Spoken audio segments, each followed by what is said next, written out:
Hello दोस्तों, अगर dictations पसंद आएँ तो लाइक, शेयर और सब्सक्राइब ज़रूर कर दीजिएगा। अगर आप इस चैनल पे नए हैं तो लाल रंग का सब्सक्राइब बटन है, बेल के साथ दबा दीजिएगा ताकि आपको आने वाली डिक्टेशंस टाइम टू टाइम समय पे मिल सकें। Thank you.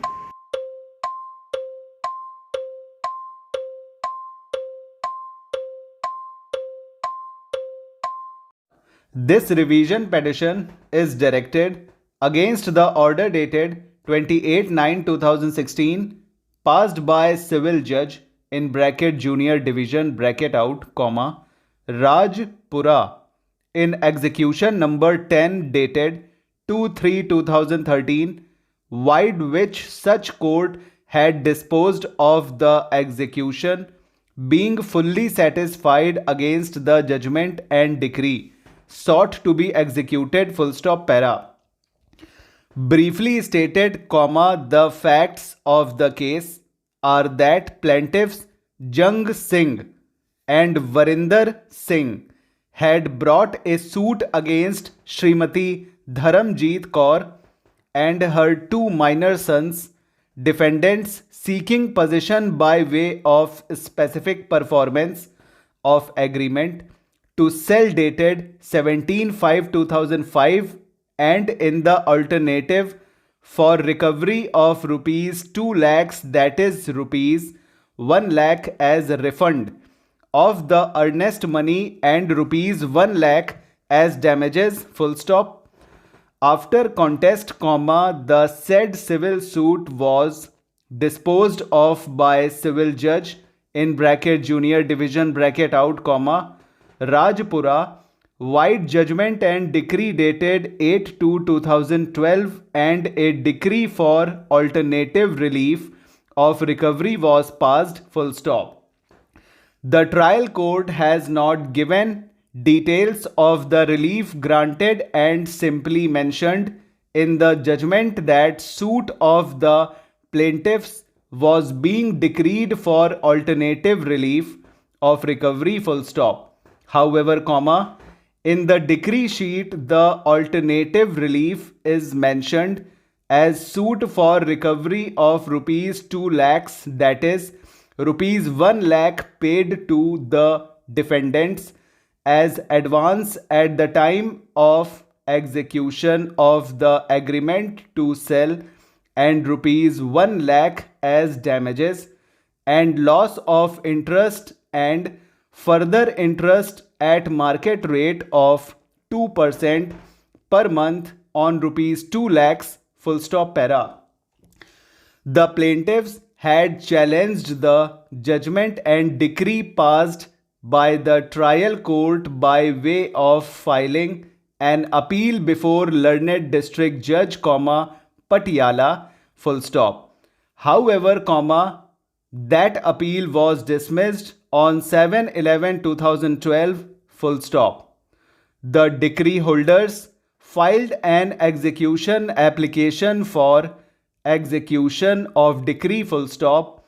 The JDs came up with an objection petition on the ground that in terms of section 22 in bracket 1 bracket out in bracket B bracket out of the specific relief act comma the decree holder is only entitled for the refund of the earnest money and the amount of compensation could only be allowed / awarded in certain cases and that it could be done only when the plaintiff claimed such compensation in his plaint and that while passing the decree no amount of damages and interest and future interest had been granted by the court and further that interest claimed by the decree holder at the rate of 24% per annum was not justified, more particularly when the JDs had already made payment of rupees 70,000 on 19/7/2013 to the DHS out of earnest money of rupees 1 lakh full stop. That objection petition was contested by the decree holders, stating that the alternative relief with interest sought in the plaint in the suit had been allowed by the trial court as well as by the first appellate court, and that section 21 of the specific relief act does not bar the alternative relief of money paid by the DH as advance and in the alternative relief full stop over। तो friends ये 95 exact की speed में dictation हो गया है। तो इसमें कुछ क्या आया है देख लिया जाए। ठीक है, इसमें आया है राजपुरा। राजपुरा के लिए आर के बाद वॉवल है ना, तो राज तो बनाए लोगे आर, अपवर्ड आर जे, फिर पुरा है तो देखिए क्या करना है कि या तो पी बना दो उसी में और फिर अपवर्ड आर और दैट की वॉवल, सब कुछ अलग अलग, और नहीं तो राजपुर बन के पूरा मतलब राजपुर बना के दैट की वॉवल पी आर के आफ्टर में लगा दीजिए, जिससे आप समझ जाएंगे कि अगर वॉवल नहीं लगा है तो राजपुर है, और अगर वॉवल लगी है दैट की पी आर के आफ्टर में तो राजपुरा हो गया। ठीक है, थोड़ा सा समझना पड़ेगा और कुछ नहीं, थोड़ी टेक्निक्स लगानी पड़ती है प्रॉपर नाउन में। ठीक है, बिना टेक्निक लगाए कुछ नहीं होता। और क्या है इसमें, जंग इजी बनेगा जे एन का स्ट्रोक, या तो उसको जंग समझ लीजिए आप एन के स्ट्रोक बना के, या फिर एन के स्ट्रोक के बाद गे और बना दीजिए, तो जे एन गे जंग। वरिंदर हमने आपको बताया था above the line V, R की डबलिंग और एन का हुक, और ई की वॉवल आफ्टर में रिंदर वरिंद्र। ठीक है, धर्मजीत बनेगा डी आर फिर एम फिर जे हाफ बस, और डी को काट दीजिएगा, ध के लिए धर्मजीत हो जाएगा जे हाफ करके ई की वॉवल आफ्टर में, और कौर कार की तरीके बनेगा। ठीक है, के डाउनवर्ड आर, और कुछ है क्या, Patiala P T upward L, Patiala पूरा बनेगा, इजी आउटलाइन है।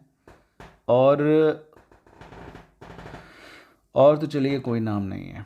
ठीक है, तो ये था आपका डिक्टेशन जो कि कंप्लीट हो गया 95 की स्पीड में, और डिक्टेशन लेके बताइएगा कैसा लगा। थोड़ा लेट हो गया है आज, लेकिन डाला हमने सब कुछ है। और आपके कुछ चलिए कमेंट्स का जवाब दे देते हैं। आज हमने जवाब बिल्कुल नहीं दिया, बहुत ज़्यादा बिजी हो गए। देखिए अंडर 10 मिस्टेक पे सिक्योर्ड सिलेक्शन रहेगा। अब अंडर 10 के अंदर जितनी भी कम आ जाएगी सिलेक्शन उतना सिक्योर हो जाएगा। सीपीडी क्लियर करना है प्लीज़ टेल। तो कोई दिक्कत नहीं, हो जाएगी कंप्लीट। आपने अगर पहली वीडियो देखी होंगी तो उससे आपको बहुत हेल्प मिली होगी, और नहीं तो आप सब कुछ रिवाइज कर लीजिए।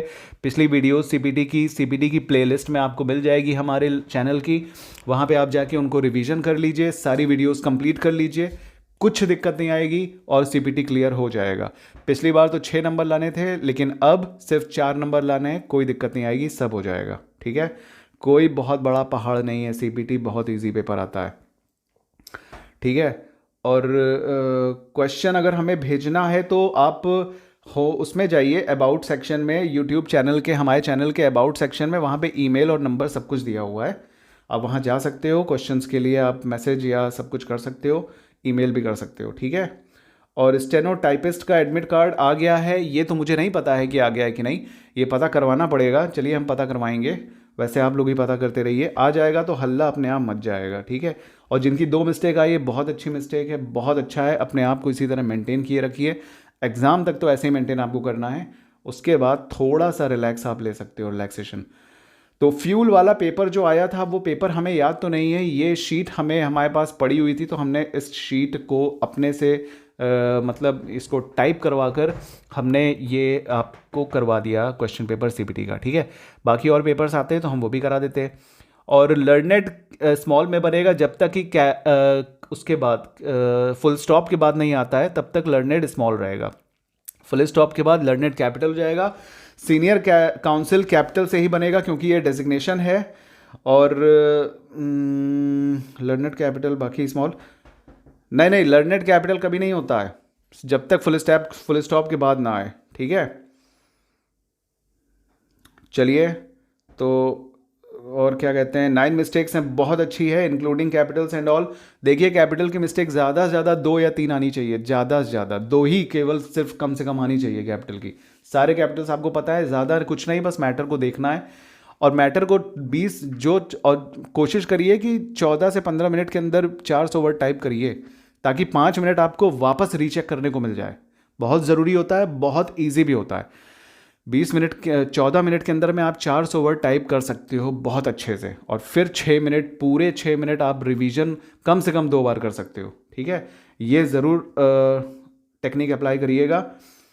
और अटेंडेंस रिकॉर्ड वाली रो को सिर्फ 5 कॉलम में इंसर्ट करना को बोला गया है, तो आपने बाद में उसको ड्रैग करने सारे कॉलम्स में क्यों कर दिया?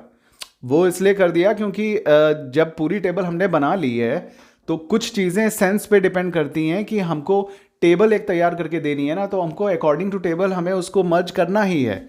लेकिन जैसे अब ये चीज़ आपने पूछी, अब जैसे किसी दे दिया क्वेश्चन में कि फलानी रो सेंटर लाइन होनी चाहिए और फलाना कॉलम होना चाहिए, बाकी जितने कंसर्न सेल हैं वो लेफ्ट या राइट अलाइन रहेंगे, और जिसमें हमें सॉल्व करके भरना है उसके लिए अगर कुछ नहीं दिया है तो उसको आप क्या करेंगे? उसको हमको लेफ्ट अलाइनमेंट ही देना पड़ेगा ना, जो कि प्रेस्क्राइब्ड प्रोफार्मा में है। तो सेम वैसे ही मर्ज एंड सेंटर वाले में भी क्वेश्चन में हमें टेबल को जब ऐड करवाया गया तो उसमें हमें मर्ज करना मतलब मैंडेटरी हो जाता है, या एक तरीके से वो परफेक्शन में आता है कि हमको पूरी टेबल के ऊपर मर्ज एंड सेंटर देना है, ठीक है। तो ये कुछ इस तरीके के ट्रिकी क्वेश्चंस होते हैं, तो वो हमें ये देख के सॉल्व करना पड़ता है कि नॉर्मली अगर टेबल बनेगी तो फिर कैसे होएगा। जहाँ जहाँ उन्होंने बोला है वो तो हमने कर दिया, और जहाँ जो चीज़ पहले से है हमें वैसे ही उसको आगे रखना है। और जहाँ तक मर्ज एंड सेंटर की बात है, तो मर्ज एंड सेंटर हमने इसलिए करवाया क्योंकि जब टेबल बनी हुई है उसमें कोई रो ऐड हुई है तो जाहिर सी बात है कि उस टेबल के ऊपर जो हेडिंग है वो भी बढ़ेगी। ये बिना बताए ये अंडरस्टूड होता है, ठीक है। तो चलिए, वीडियो काफ़ी ज़्यादा लंबी हो रही है, अब हम चलते हैं, मिलते हैं अगली डिक्टेशन में। आपके कमेंट्स के आंसर हम कर देंगे, ठीक है। Thank you so much.